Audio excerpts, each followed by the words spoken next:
It's right here, all right? Welcome back. It's right here. It's your boy, Sabe James. Today is a special show.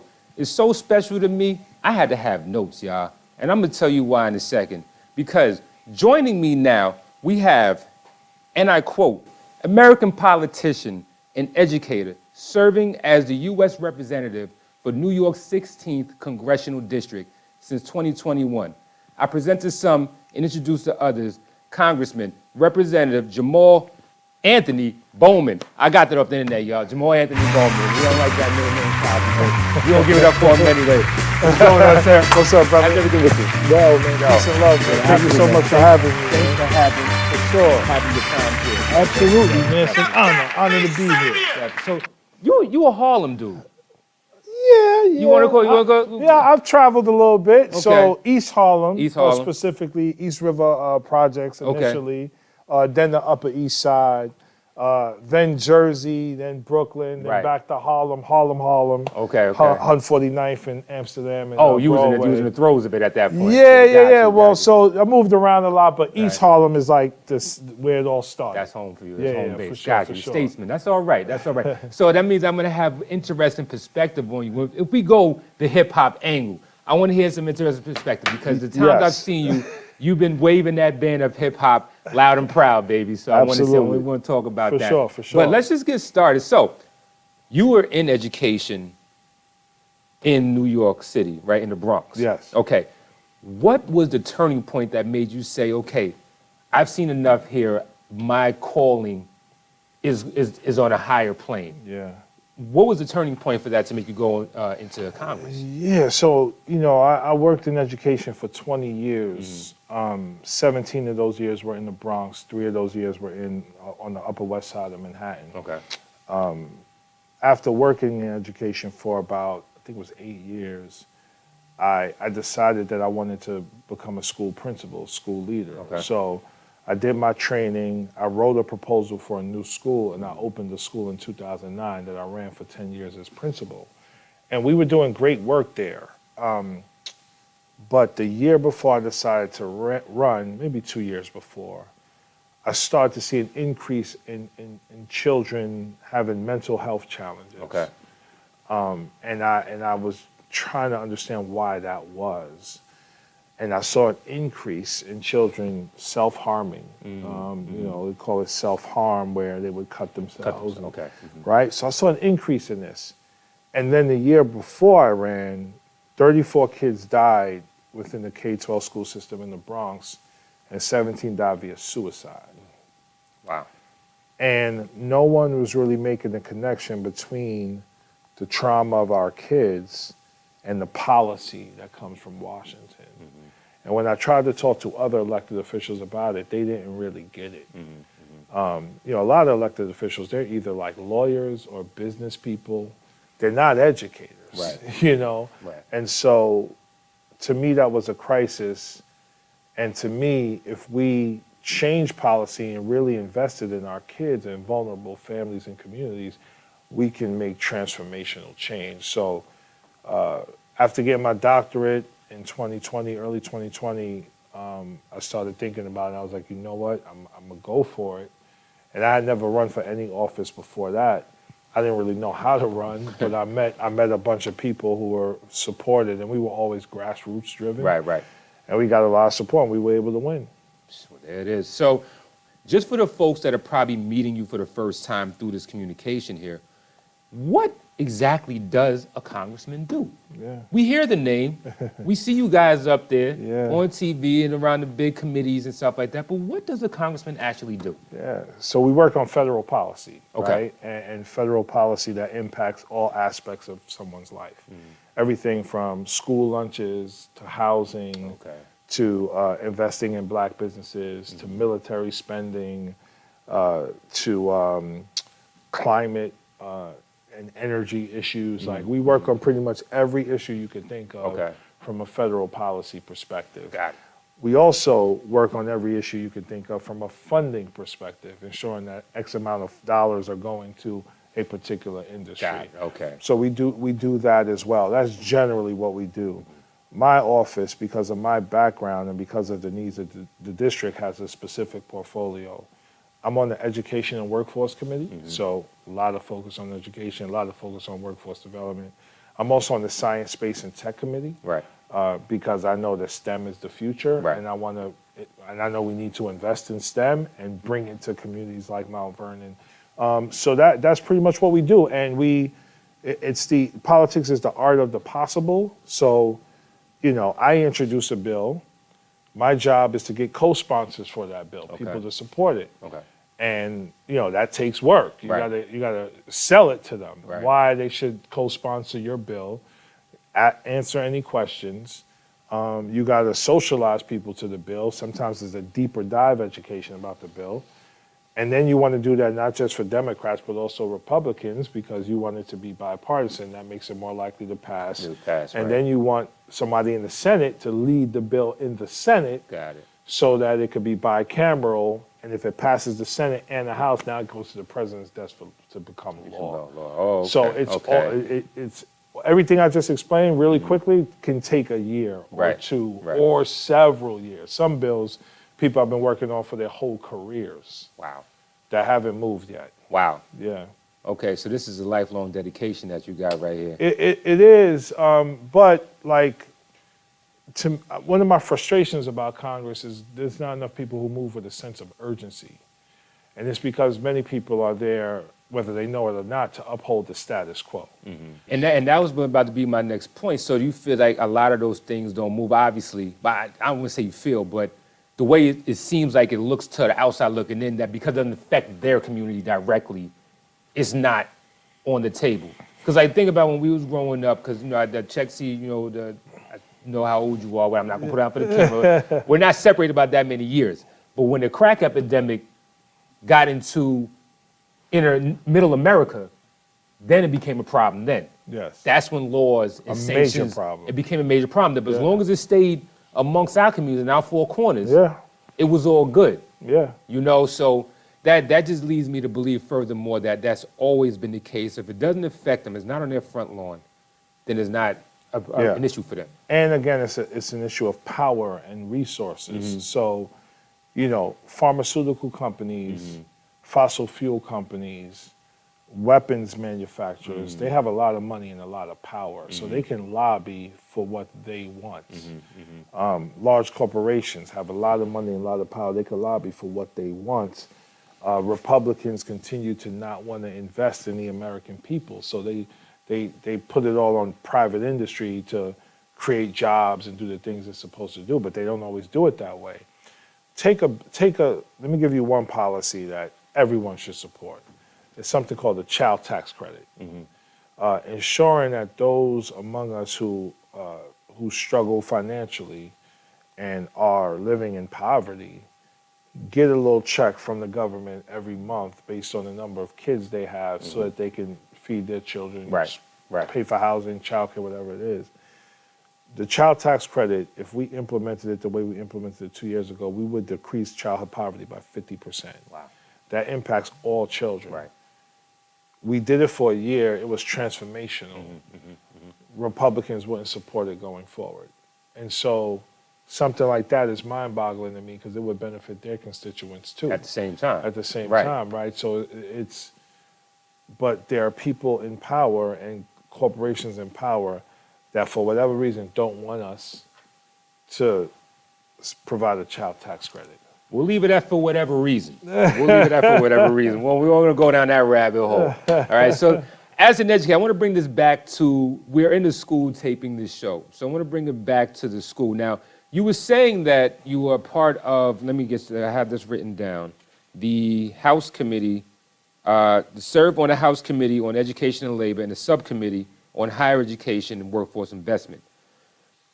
Does that, or can those committees tie into programs like that's going on in here in the CTE, Career Technical Education Program? Yes. Okay. How would that benefit that? So when someone introduces a bill, not only do they try to get co-sponsors, but that bill is submitted to a committee. And that committee then, the chair of that committee decides when they're going to bring the bill to committee for what we call markup. Okay. Markup is basically everybody reads the bill, And then people say, okay, maybe we need to change this word, change this language. I want to offer an amendment here, an amendment. You offer amendments to the bill. Okay.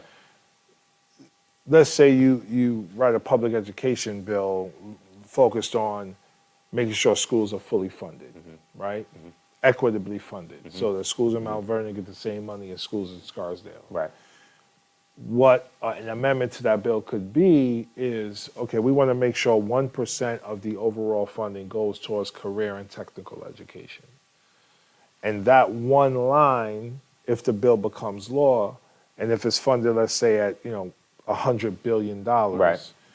1% of that goes towards CTE. Gotcha. So that's how that works. Okay. We would do this as well, and we probably are going to do this, and we have done it. We'll write a bill specifically focused on CTE. Okay. Where it's like, okay, we want to make sure that every high school in America has a career and technical education program that has these components, and we want to fund it at this level. Gotcha. And so, and again, introduce the bill, people offer amendments, get a Senate version, hopefully everybody like it, goes to the president, and it's signed. But again, everything I'm explaining very quickly takes years sometimes to do because everybody's not on the same page. Right, okay. So is there a bill out there right now, or did you make mention of it and I may have skipped over it, that people need to be paying attention to whenever it's up for ballot next time? Yeah, as it relates to education, yes. So there are a few. Overall, there's a major education policy called the Every Student Succeeds Act. Okay. That is going to come up for reauthorization as soon as Democrats take back the House. Okay. So that would be, God willing, next term, next year. And so this bill pretty much provides the blueprint of what public education looks like in the country. Now, the thing about the federal government, we don't have full jurisdiction over public education. Okay. We provide funding for different programs, and we have a large jurisdiction over standardized testing. Okay. But we don't have full jurisdiction. Gotcha. So, but that bill, people need to pay attention to. That's going to be, and we're going to inform people. That's coming out next year. We introduced a bill that people should pay attention to right now. It's called the Green New Deal for Public Schools. Right. And the focus of that bill is to make sure we invest the money necessary over 10 years to make sure our schools are hubs for renewable energy in our most marginalized communities. So get them off of fossil fuels, have them run on renewable energy, implement a STEM curriculum, and build a workforce development program to get people working in schools and related to education in the community. Nice. Well, ladies and gentlemen, if you haven't noticed right now, I'm expelling cars left and right because this gentleman is going through my interview questions before I can ask them. All right? That's a sharp mind right here. We're going to take a break. We're going to recalibrate. I'm going to see if I got anything left to ask him. And after that, we're going to be back right after this. Sabe James, Congressman Bowman, it's right here. Be back in a second. It's right here, all right? Welcome back to the show. It's right here. It's your boy, Sabe James. I'm joined by Representative Congressman. I don't know which one to call him, but I'm just going to call him something, you know what I mean? But the right words, Jamaal Bowman right here.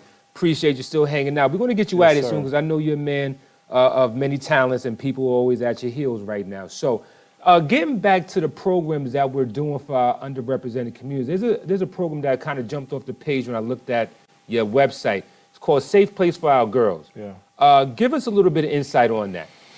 Yeah, so, there was a horrific incident that happened, I believe, last year in Mount Vernon when the young lady, Kayla, was stabbed to death and killed by another young lady, and they both were 15, 16 years old.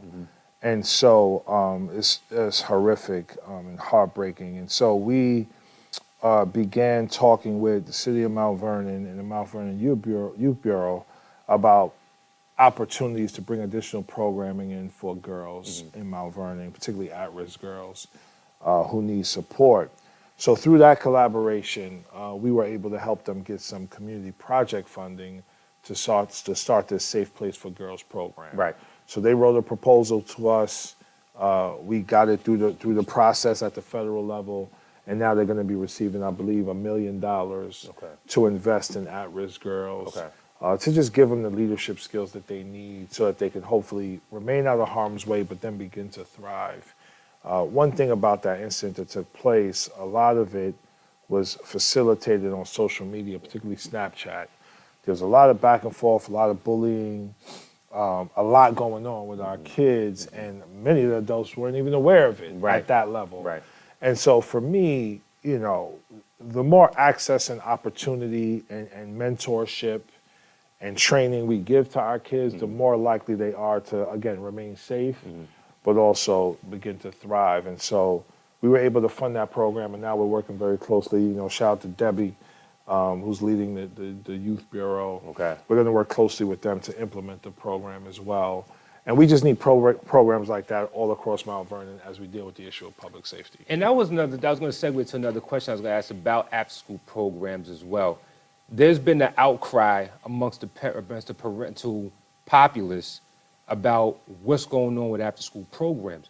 Where do they start? Where can the parents start, or collectively, how can it be started to kind of galvanize to get things going with that again? Yeah, the key word there is collectively. You don't want parents to move individually. They have to move as one voice. So if there were a parent education advocacy group in Mount Vernon, I don't know if there is one. If there is one, we need parents to join. If there's not one, we need to create one and then grow that out. So when they talk to my office, when they talk to the school board, when they talk to the city, they're talking as one voice. Gotcha. And what we need to do better overall is we need to make sure we are collaborating more at every level of government, but then also with parent advocacy groups, and then also with the private sector. And I say the private sector because, you know, Mount Vernon has struggled historically with having enough money to really invest in programs. Right. So if the private sector is interested in being a part of the solution, we can raise a lot of philanthropic dollars to support what's happening in Mount Vernon. That's awesome. So it's private money, it's federal money, it's state, county, and city money, and it's school board money.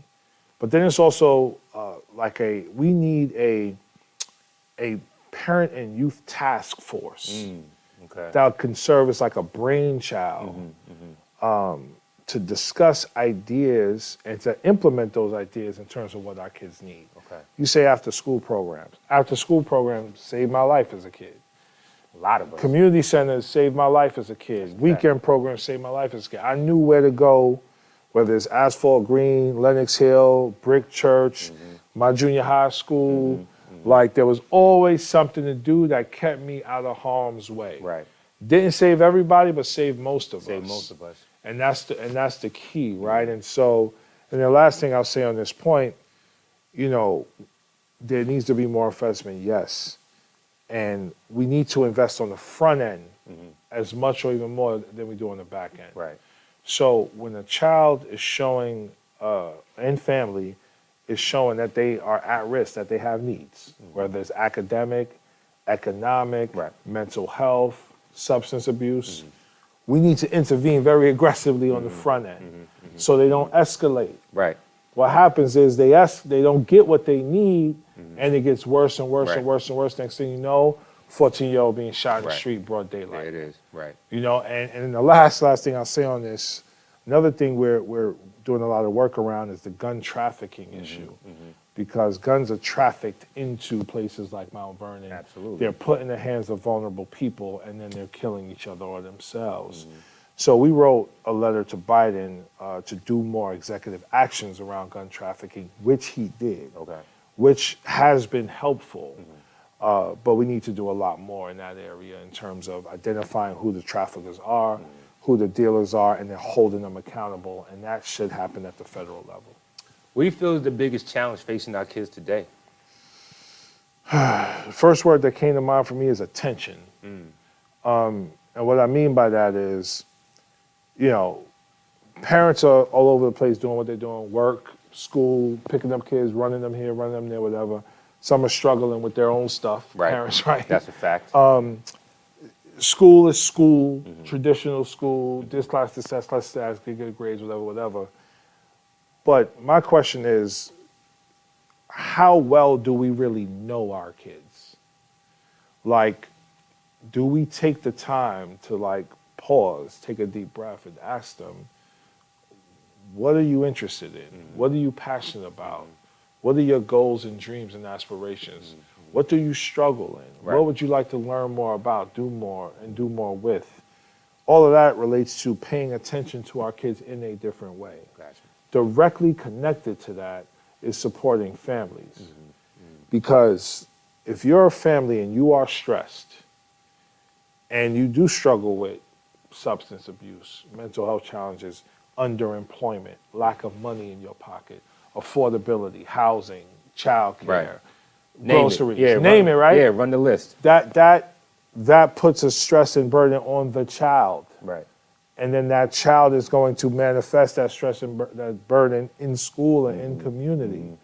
So we can't talk about child without family, and we got to provide them both the attention and support they need, but not attention in the traditional sense of our infrastructure right now. Because right now is, you're a good kid, fine. You're doing well, we celebrate you. You are a bad kid, we suspend you, we discard you, we arrest you, we arrest you, we arrest you again, again, and again. And then we don't even ask about your family, which might be off the chain in your house. We need to ask the right questions and different questions to solve these problems that have been persisting differently, right? Right. If there is anything or one thing you want to get across to the residents of Mount Vernon or just a constituency abroad, what would it be? Believe. Just believe that anything is possible and work together to make it happen. I mean, look at me. Look at me as an example. If you knew my background, you know, single mom, not much money, welfare pretty much, family members addicted to drugs, gun violence and all kind of stuff in my life. Never went to private schools, never went to Ivy Leagues. Again, not much money. To go from that to being a teacher, opening my own school, running for Congress and winning, and now being a pretty influential voice in Congress. Like, if I can get to this and do this, that means we collectively, as people, particularly as Black people and as other marginalized people, we could do anything. So believe and work together. And as you go through that process, it's not about ego. It's not about who gets the credit or who's right or wrong. Work together collaboratively like a football team. You know, every position is important and essential to that team winning a Super Bowl. So let's build a Super Bowl team in Mount Vernon. There it is. Who's your Super Bowl? Who's your football squad? The Jets. I'm a Bills fan, so yeah. It's all good. And ladies and gentlemen, we appreciate you hanging out with us. Representative Jamaal Anthony Bowman was here in the building, sharing time with your boy, Sabe James. It's an honor and a pleasure to grace his presence. And we look for you guys to hang out with us on the next show. Check this guy, watch out for him, because he's making noise for all the right reasons. All right? Sabe James and Representative Bowman, it's right here. Catch y'all next time. It's right here, all right?